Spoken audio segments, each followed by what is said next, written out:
Maintenant qu'on a vu comment trader la bonne structure, on va s'intéresser à l'équilibre et le déséquilibre du prix. La plupart du temps, vous allez bien sûr trader ce qu'on appelle des structures. Alors trader une structure, c'est tout simplement ce qu'on a appris dans la précédente vidéo. Ça veut dire que le marché, on va dire, il va créer des accumulations et il va casser des plus hauts avant de créer par exemple des pullbacks, voire même recasser des plus bas avant de créer une continuation acheteuse. Alors pourquoi faire en sorte de trader que ce genre de structure? On le voit ici par exemple, le marché a fait un plus haut, plus bas, nouveau plus haut qui casse tous les autres plus hauts, puis à partir de là, il commence à retracer et casse ce plus bas. D'accord, casse ce plus bas et là, casse ce plus haut. Et là, il y a moyen qu'il fasse un truc comme ça. En fait, la lecture de structure, elle est importante parce que ça va nous permettre tout simplement d'avoir un cadre technique qui va filtrer les prix à plus de 80%. Un cadre technique, c'est pouvoir acheter ou vendre le marché dans un contexte qu'on a l'habitude de voir et qui fonctionne. Et donc ce cadre technique m'a permis aujourd'hui de générer plus de 581 dollars. La plupart des trades ont été pris en micro et j'en ai même fait des vidéos pour YouTube qui sont peut-être sorties, je sais pas. Et ce compte-là, j'ai fait 1400 dollars dessus, mais il faut savoir que je l'ai commencé cette semaine. C'est-à-dire que je crois que je l'ai eu mardi, si je me trompe pas. Ouais, je l'ai eu mardi, si je me trompe pas, on est jeudi, donc ça fait que 3 jours de trading. Et ce compte, ou 4 jours pardon de trading, et ce compte il est déjà à 1400. Donc en à peu près 1200 dollars de profit, je suis déjà normalement à. Bah, je n'ai plus de redone suiveur déjà, et je pourrais demander un payout quand j'atteins les 10 jours de trading. Et donc là par exemple, dans la logique des choses, dans le cadre de la stratégie, si on regarde le graphique que antique, on aura du mal malheureusement à définir un équilibre ou un déséquilibre de prix. Maintenant, si on regarde le graphique en 1 minute, là ça va être assez simple parce qu'en fait on se rajoute ce qu'on appelle la VWAP Order Flow, d'accord, de NinjaTrader 8. Donc ici on a Order Flow VWAP qui est réglé en session standard avec les 3 barres, un multiplicateur 1, multiplicateur 2 et multiplicateur 3 qui sont transparents, et voilà, voilà, assez simple. Et en fait à partir de là, si on suit le raisonnement de la structure, on peut voir ensemble déjà quelques anomalies et quelque chose d'assez sympa qu'on pourra reproduire à l'infini tant que la méthode et la stratégie fonctionnent. Bien sûr, tout ce que je vous dis ne s'applique pas d'une seule façon, c'est-à-dire qu'il faudra aussi faire en sorte de compléter avec les levels algorithmiques, les points pivots, etc. pour avoir en fait le maximum de convergence, okay, le maximum de convergence, le volume, etc. Donc là, par exemple, on a ce qu'on appelle la VWAP. La VWAP, elle est utilisée généralement pour donner le temps et le momentum et le flux du jour. Moi personnellement, j'utilise aussi pour ça, c'est-à-dire que quand j'ai un momentum plutôt baissier, je vais voir ce qui se passe sur les pullbacks des déviations et voir comment je peux travailler ça. Et quand il est baissier qui revient aussi sur les déviations basses, je peux me permettre aussi d'acheter tout simplement. Et parfois, si on casse VWAP et qu'on revient rebondir dessus, généralement j'achète, et c'est ce que j'ai fait aujourd'hui. Je ne sais pas si on peut le voir. En plus, je viens d'acheter il n'y a pas longtemps, marqueur uniquement. Et donc, vous voyez ici, par exemple, j'ai pris un achat, j'ai vendu. Là, par exemple, breakout. Bon, là, c'est une stratégie de breakout. J'ai pris plusieurs micros et je les ai vendus. Là, j'ai pris un micro, mais je me suis fait un BE en fait, parce que j'ai tradé l'équilibre de prix. Mais pour vous dire, voilà, moi, la plupart de mon temps, je le fais et ça marche super bien, ce genre de méthodologie. Et, euh, et j'approuve totalement. Voilà, hop. Et donc en fait l'idée ici c'est de se référer à la VWAP pour avoir une notion d'équilibre et déséquilibre au minimum. Donc quand le prix il range sur la VWAP, c'est-à-dire qu'il vient à chaque fois toucher la VWAP, c'est qu'il a trouvé ce qu'on appelle un point d'équilibre. Donc là le prix il est équilibré ici, mais sur la VWAP, pas sur la déviation. Sur la déviation ça reste un déséquilibre, toujours.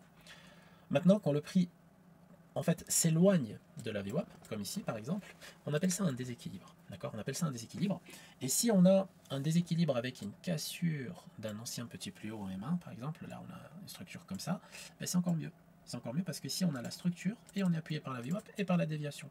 C'est assez incroyable en soi parce que ça nous donne, on va dire, des convergences pour pouvoir trader correctement notre structure. Et c'est ça qui fait qu'on a des résultats à plus de 300 dollars en minimum par jour. C'est ce genre de comportement. Maintenant, on regarde le graphique quantique pour voir un peu la nervosité en fait des marchés, qui domine sur les échanges, etc., etc. Bon là, c'est un graphique un peu spécial que j'ai configuré pour le scalping en session. Rapidement maintenant, on a vu que le point, celui-là, il était intéressant, mais il est soutenu par quoi? Il est soutenu par les 20 500, d'accord? Donc on a une zone ici de 20 500, en plus on a la moyenne du contexte qui vient taper dessus.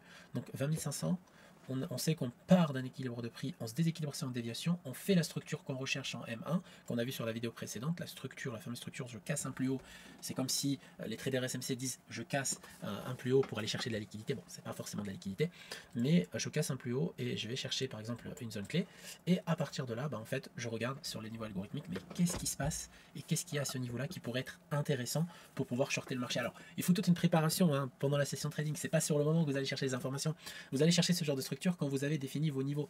D'accord. Par exemple ici, le marché est arrivé sur les 20 500, il a tapé là, et hop, il pull back, il revient en équilibre. Mais l'équilibre de prix se tenu par quoi? Par la VWAP. Ok. Et là, on voit qu'on casse des plus bas et on repart. Et si on regarde sur le 250 tick, donc on casse les plus bas et on repart. Donc là, c'est assez simple à suivre en soi parce que ça reste quand même très performant comme méthodologie. Alors, attendez, je me suis trompé du coup d'écran. Donc voilà, ça reste très performant comme méthodologie parce que c'est pas basé sur de la théorie, c'est basé sur de la pratique et c'est des schémas répétitifs qui se répètent tout le temps, tout le temps, tout le temps, tout le temps, tout le temps. Maintenant, si on veut encore aller plus loin, ça veut dire que la méthode en soi peut être complétée par énormément d'outils, énormément de façons de faire. Ok. Par exemple ici, on a un vendeur piégé, d'accord, un acheteur piégé à ce niveau-là. Ok. Sur le market profile et le volume profile, regardez, alors sur le volume profile, il n'y a pas grand chose. On sait qu'on a passé les zones de point of control qu'on a déjà cassé la veille, mais on arrive sur le haut de la session actuelle et Globex. Et sur le market profile, on est sur ce qu'on appelle une zone de point of control. On a le point of control qui est juste là, donc le point of control de la session de la veille. On parle de mercredi parce qu'aujourd'hui on est jeudi, et on parle du point of control du Globex. Donc on a le cash et le Globex. Donc on est dans une zone de volume assez intéressante, en plus des 20 500 qui est un level symbolique, qui fait en sorte que ce niveau de prix pourrait être intéressant bien sûr pour scalper dessus. Là on revient à peu près frotter la VWAP, notre petite VWAP weekly, ok, donc on vient sur l'équilibre de la VWAP weekly après un gros déséquilibre baissier. Pour de l'achat pareil, vous voyez par exemple aujourd'hui on a acheté en mini ici pour faire un beau petit profit sur MyFunded Future, sur une autre propre firme que Bullinox, et ben on avait acheté à l'open de cette façon et ça a super bien marché. Pourquoi? Parce qu'on avait le déséquilibre de la VWAP weekly, déséquilibre de la VWAP session, on avait des levels algorithmiques assez intéressants, des volume profiles, des market profiles, des zones de point of control, on avait des levels symboliques, on avait des levels algorithmiques, des points pivots, etc. Et c'était intéressant aussi. Et pareil sur le mensuel, par exemple, on se rapproche de notre VWAP mensuel aussi. À ce moment-là, on sait que la zone, elle va être intéressante. Donc on va commencer à regarder et faire en sorte de s'intéresser à cette zone. Maintenant, si le marché casse les 20 500, qu'est-ce que j'irai chercher? Alors, j'irai pas chercher la S1 mensuelle, qui est juste au-dessus, mais j'irai chercher la close US et l'open US, et voire même les 20 600. Pourquoi? Parce qu'en fait, c'est là où il y a le plus de convergence. Je sais que si on passe au-dessus de l'open euro et qu'on échoue au-dessus des 20 600, il y a moyen que le marché retrace jusqu'à 20 500. Bon, malheureusement, je n'ai pas beaucoup de propiens, j'ai à part Topstep, MyFunded Future et Bullinox. Je ne peux pas malheureusement être de partout, donc j'essaie d'être le plus rationnel possible et je ne fais pas que courir derrière le prix toute la journée. Donc j'essaie de filtrer au maximum les positions en fonction des propiens et en fonction des capitaux et en fonction des objectifs. Et généralement, avec ce genre de méthodologie et ce genre de pratique, j'arrive à générer des profits assez rassurants pour continuer avec cette méthodologie. Alors, combien on peut gagner quand on est débutant et qu'on apprend ce genre de méthode et qu'on l'applique à la lettre, et en micro, on peut gagner entre 50 et 150 dollars par jour par propre firme ou par compte. Vraiment, c'est fort potentiel. Mais pour ça, il faut être préparé, formé, commenter, liker, partager, t'abonner et on se retrouve bien sûr pour la prochaine vidéo.